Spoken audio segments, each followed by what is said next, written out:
Hey, what is going on, everybody? Welcome to Upkick MMA episode 303. I'm Brendan. All right, we're going to talk about Errol Spence Jr. versus Terence Bud Crawford, okay? We're going to talk about this boxing match. We're going to break it down round by round. If you're looking for nope, you don't need to break it down specifically by round. Normally, I break down fights, and then I put the timestamps down below, but we're only going over one fight here, so we're going to talk about it. We're going to go over the scorecards.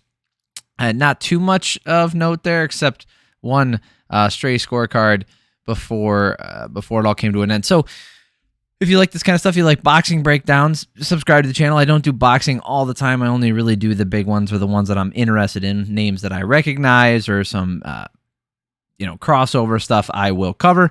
Mainly I do MMA. So if you're coming here and you want to dip your toes into MMA, I've got tons of stuff on my channel that you can check out. Breakdowns from all different fights. If you're ever curious about how things get scored, I do breakdowns of every single round of every single fight from the past, couple years from the UFC, Bellator, all that good stuff. Let's get started. Okay. The way this match started out is kind of how I think everybody was expecting it to go. Like I said, I'm not an expert on either one of these guys, but I do know enough about them. I have watched some of their fights. Round one, Spence was trying out the jab up top to the body. Not much landing, but he was throwing enough, right? He was throwing it out there, pumping it out there, was keeping the distance and doing a good job managing the offense. Spence found the body at the end of a combo, got a few good jabs in as the round went on. The first round was an easy 10-9 for Spence, with the volume being there for him. Crawford only landed, 2 or 3 real shots to that whole round, whereas I feel like Spence probably landed 5 or 6, and he kept the, like I said, kept the distance. He was pumping out the jab, kind of building up, but also at the same time keeping his offense going because, Crawford really doesn't do that. He starts slow. Second round here, the jab of Spence was keeping the range, making Crawford stay shelled up quite a bit. Spence landed some really good hooks in tight. Crawford landed some hard jabs, and then he landed a hard left hand. Crawford dropped Spence with a right hand. Beautiful shot, right? He hits him with the jab. It is almost a jab. So the left hand, so it would be like a 2-1, right? So it would be the straight left, and then the right would be his jab because he's fighting southpaw. And it was just perfect. And he, a flash knockdown as he called it, and then that drop down gave Crawford that round 10-8 in my opinion. So I had Crawford up 19-18. Third round here, Spence started the round real hot. He with the hard left straight, pumping the jab out. Spence pushing forward into the corner and on the ropes. Crawford planted his feet with 60 seconds left and landed a really nice 1-2. Hard right jab from Crawford, then a couple short power shots. This third round was actually pretty close, with Spence taking the first minute and Crawford taking the last minute. So it really came down to in the middle. And to be honest, I felt like Crawford landed more power in those as the round went on. So I had him up 29-27. So I had 29-27 for Crawford. Fourth round, Crawford using the triple jab to start the round. Crawford landing a triple jab again, then a straight left, nice left hook staggered Spence, another left hand, and then a follow-up hard jab with hard jabs. Hooks landing hard. Spence nose started to get busted up in this fourth round. Nice jab and hook to the body from Crawford. This one was one-way traffic. Easy round to score 10-9, obviously, for Crawford. 39-36 total. Round 5. The commentary team is not equally excited by Crawford's performance. Clearly, there was some bias here. I don't know if Spence, again, I'm not too familiar with boxing politics as far as like who's a member of what team and who's really rooting for who. So there's probably something that I'm just missing, right? Something I just don't know. But I will tell you, that one dude on the commentary team got real quiet. He was quiet most of the time unless they brought in a fact about Spence needing to do something. Then the guy was like, "Oh yeah, he needs to do this. Oh, he's still in it because of that." The commentary was, they brought in the doctor to check Spence, maybe to give him a break, maybe to actually check him to see how he was doing. I didn't feel like that was necessary that round, so it seemed like almost like a little bit of shenanigans there. Don't like that. Commentary was really surprised that Crawford was as effective as he is because they were all, again, the commentary team seemed one way. Mauro Ranallo seemed pretty neutral, so he was as excited when Crawford did stuff as when Spence did things early. But the other guys, it got kind of quiet. And then whenever they would bring up like, man, this is surprising. Crawford's doing real good here. Oh yeah, I know. I thought this would be closer. Looks like Crawford's actually really good. Oops. Spence landed 6 low blows in a row. He ended up getting warned. No point deduction. Crawford countered Spence with a left straight.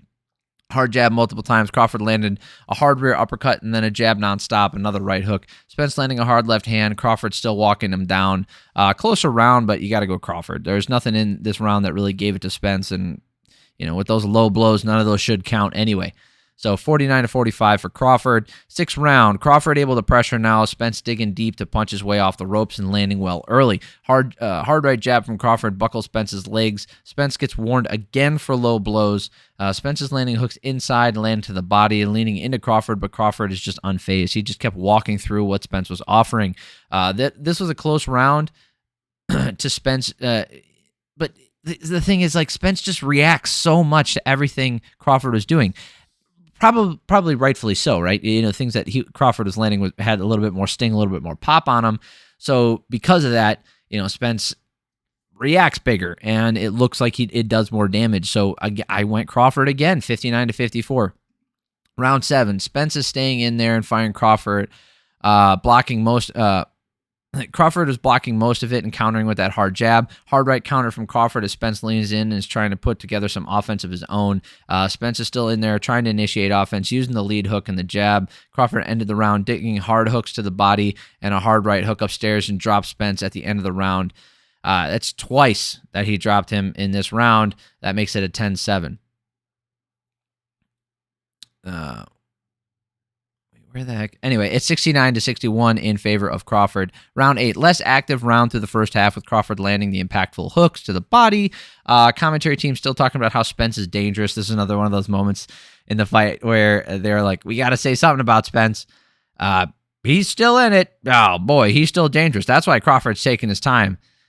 Maybe, but Crawford landed the right hook and another one, then another one, and another one. He landed like 3 right hooks in a row. Crawford cruising through. Just that round was easy peasy for him. 79-70 in favor of Crawford for me. And then round 9 here, Crawford moving forward and Spence attacking the shelled up guard of Crawford. Hard right jab landing multiple times, rocking Spence, and the right eye is busted up pretty bad. Spence starts swinging wildly, and Crawford is staying tight, still countering when he can. Crawford landing 4 right hooks, and the ref steps in. It's not the worst stoppage. I could understand why people were upset. I saw that some people did not like the stoppage because they felt that Spence was still firing back, Spence was still defending himself, Spence could make a comeback, blah, blah, blah, blah. Not the worst one. I don't feel like he was really all with it at the end there. He was pretty wobbly. And you don't want to prematurely stop it. We talk about this in MMA a little bit more because when someone gets knocked down, the fight isn't, the fight could be over. So when someone gets knocked down and you don't follow up, there's this moment in there where like, do I go in for it? Do I not go in for it? Do I let him? So with boxing, there's a little bit less of that. So the referee has to be a little bit more proactive when he sees a guy stumbling around on his feet to give him, either a standing 8 count or to wave the fight off completely. So, again, a little bit early, but not a bad stoppage. Total numbers here.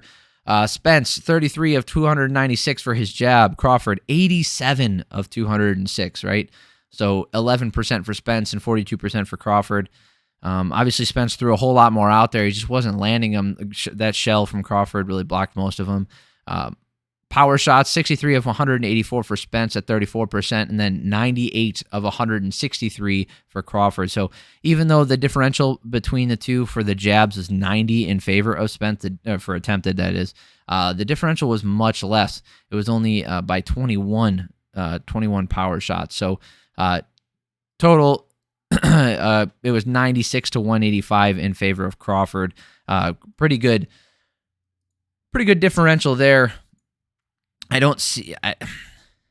There shouldn't be any controversy. I don't expect to. I was, half expecting to see some whack ass scorecards here. We do have a weird one, right? So, who's this one? Tim Cheatham. Man, if there isn't a more telling name for a boxing judge. Tim Cheatham. You want to cheat him? You get Tim. You got David Sutherland and Steve Weisfield. So Tim Cheatham and Steve Weisfield. Good grief. They both scored it how I think everybody should have scored it, right? You end up with 79-70. Now, if you look at David Sutherland, he still has it 79-70. But he came about it different than the other two, right? So pretty much everybody agrees that Errol Spence won that first round. Not David Sutherland. He thought Crawford won that first round. I don't think so, bud. So this was one. I've put this out there before. I see it in. I've seen it in boxing, right? And this is just speculation. This is just me, tinfoil hat. You'll see that when there's a close round early, sometimes they'll give it to the other guy because they feel like, oh, well, if I give him this one early, no one will suspect that I'm going to rob him later on. Or vice versa. They're like, any close round that I can make an argument for, like I'm going to give to the guy who's supposed to win. That way, we can move on. But I don't know if that's really what's going on here. I think maybe he just wasn't paying attention. And then the second round, pretty clear. This is the third round is what gets me. So I said it was a close round, right? But I could understand. What about that third round did you think Spence did better than he did in the first round? I don't know. Do you know? There was nothing I thought that he did in that third round better than he did in the first round, but this guy thought so. Because at this point, Crawford had already started to land his bigger shots. And as that round went on, round 3 that is, down the stretch, Crawford really started to pull away with it. So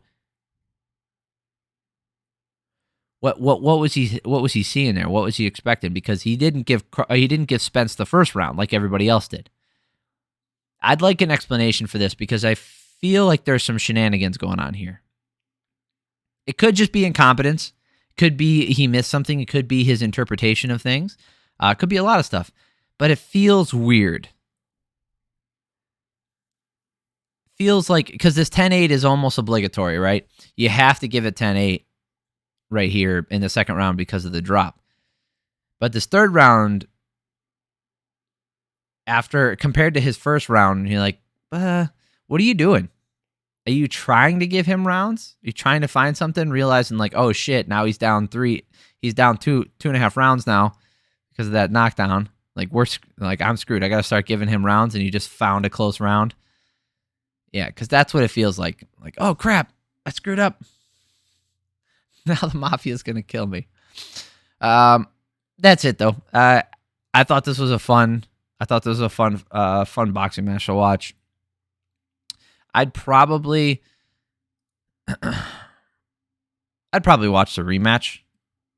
Like, especially if I expect some changes to be made on Spence's side, some adjustments to come back a little bit different than he did here, to come back with a different game plan, a different strategy, something to disrupt Crawford a little bit more. Instead of using the snap and jab, maybe going right towards power shots,